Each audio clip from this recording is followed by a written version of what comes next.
గత కొన్నాళ్ళుగా team India captain Rohit Sharma పేలవ ఫామ్తో సతమతమవుతున్నారు. ఆస్ట్రేలియా సిరీస్లో కెప్టెన్గా, బ్యాటర్గా విఫలం కావడంతో హిట్ మ్యాన్ రిటైర్మెంట్ తీసుకోవాలనే డిమాండ్లు తెరమీదకు తీసుకొచ్చారు. ఈ క్రమంలో ఆసీస్తో టెస్ట్ సిరీస్ ముగిసిన తర్వాత సుదీర్ఘమైన ఫార్మాట్కు రోహిత్ శర్మ గుడ్ బై చెబుతాడనే ప్రచారం సాగింది. అయితే అలాంటిదేమీ జరగలేదు. ఛాంపియన్స్ ట్రోఫీ తర్వాత తన భవిష్యత్తుపై ఏదో ఒక నిర్ణయం తీసుకోవాలంటూ ఇప్పటికే రోహిత్ శర్మకు బీసీసీఐ అల్టిమేటం కూడా జారీ చేసినట్టుగా కథనాలు వస్తున్నాయి. ఫిబ్రవరి 19 నుంచి పాకిస్తాన్ వేదికగా ఛాంపియన్స్ ట్రోఫీ జరగబోతోంది. రోహిత్ శర్మ సారథ్యంలోనే భారత్ బరిలోకి దిగుతోంది. ఈ నేపథ్యంలో మెగా టోర్నీలో జట్టును విజేతగా నిలిపి సగర్వంగా అంతర్జాతీయ క్రికెట్కు రిటైర్మెంట్ను ప్రకటించాలని భావిస్తున్నట్టుగా కొన్ని కథనాలు వెలువడ్డాయి.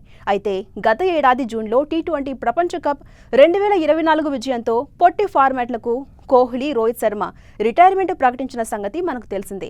ప్రపంచ టెస్ట్ ఛాంపియన్షిప్ 2025-27 సీజన్తో పాటు వన్డే ప్రపంచ కప్ 2027 కోసం టీంను రెడీ చేసే పనిలో ఉంది బీసీసీఐ. ఈ నేపథ్యంలో ఇప్పుడు సీనియర్ ఆటగాళ్లపై దృష్టి పెట్టినట్టుగా తెలుస్తోంది.